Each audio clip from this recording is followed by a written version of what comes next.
J'ai pu admirer un cadeau offert par un artiste très habile. En voici l'histoire. Un jour, dans une galerie marchande, cet artiste remarqua un vase à vendre. Un vase tout à fait ordinaire. Il l'acheta et l'emporta chez lui. Il prit alors ses pinceaux, ses brosses, et commença à dessiner sur ce vase de magnifiques motifs d'arbres, de fleurs. L'artiste travailla durant des heures et des jours. Il le donna à l'un de ses amis et dit « Mon cher ami, je t'apporte un cadeau. » Cet ami fut émerveillé de recevoir un tel cadeau. Il le plaça sur le manteau de la cheminée, au-dessus du foyer, dans sa salle à manger. Chaque fois qu'un visiteur venait le voir, la première chose qu'il voulait montrer était ce magnifique vase. Ensemble, ils pouvaient admirer les merveilleux motifs. Et la première question, à coup sûr, était « Où avez-vous eu ce vase? Vous avez dû le payer cher. Qui l'a si bien décoré ?» Ce vase montrait ainsi à tous ceux qui entraient à la fois la sagesse et l'habileté de l'artiste. Sa valeur marchande était dérisoire. Sa vraie valeur résidait dans le fait qu'il mettait en évidence pour tous la sagesse et l'habileté de l'artiste. C'est cette pensée qui nous conduit dans le 10e verset du chapitre 3 des Éphésiens.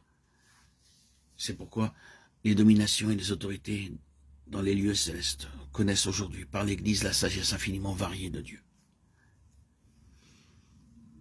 Lorsque par la grâce de Dieu, nous sommes rachetés par le sang de son Fils, nous sommes comme ces vases d'argile entre les mains du Maître. Sans que nous le sachions, la main habile de Dieu travaille en nous, élabore des motifs célestes. Le monde peut voir seulement nos lèvres épaisses, notre visage noir, notre nez disgracieux. Mais Dieu ne voit pas cela. Jour et nuit, il continue son travail en nous. Le jour vient où il nous présentera devant tous les anges et dira « Venez mes anges, et considérez ce vase appelé Paul. Ceux-ci diront à Dieu « Comment l'as-tu fait si merveilleux ?»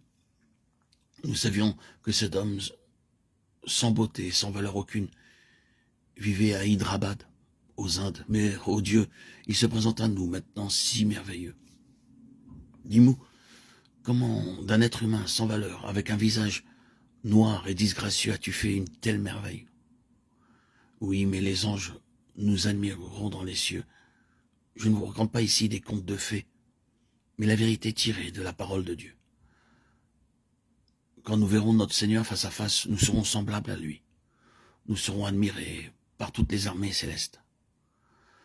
Comment Dieu, avec un homme sans valeur, stupide, souillé, misérable, peut faire une créature si merveilleuse? Assurément, si un artiste de cette terre peut faire d'un vase ordinaire un vase aussi merveilleux,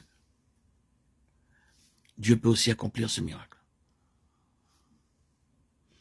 Je me rendis il y a quelques années de cela au Japon, dans un lieu appelé Kobe, où se trouvent de nombreuses galeries marchandes. Là, les vases sont très beaux. Ils valent plusieurs milliers de roupies. Je m'en renseignais afin de savoir comment et où ces vases étaient fabriqués, ainsi que leur prix. Le commerçant me dit « Monsieur, ces vases ont été fabriqués avec de petits morceaux de papier, dégoûtants et les jetés sur la route. Croyez-vous cela? Monsieur, continua-t-il, nous allons ici et là dans les rues du Japon et nous ramassons tous les détritus de papier, jonchant le sol. Nous les mettons alors dans une machine pour les transformer en fine pâte avec laquelle ces vases sont fabriqués. Ce matériau s'appelle du papier mâché et des motifs de différentes couleurs sont peints à la main. C'est ce qui arrive sur Terre aujourd'hui. Si les hommes peuvent, avec du papier souillé, fabriquer de très beaux articles, Dieu ne peut-il pas aussi faire de nous quelque chose de beau? Dans la Bible, de la Genèse à l'Apocalypse, nous pouvons voir en fait que Dieu agit ainsi. Ce plan céleste du commencement à la fin est présenté dans la parole de Dieu. Dieu travaille maintenant à ce plan dans nos vies. Ayant vu cette pensée, nous allons étudier dans la maison de Dieu et considérer le but de Dieu de toute éternité.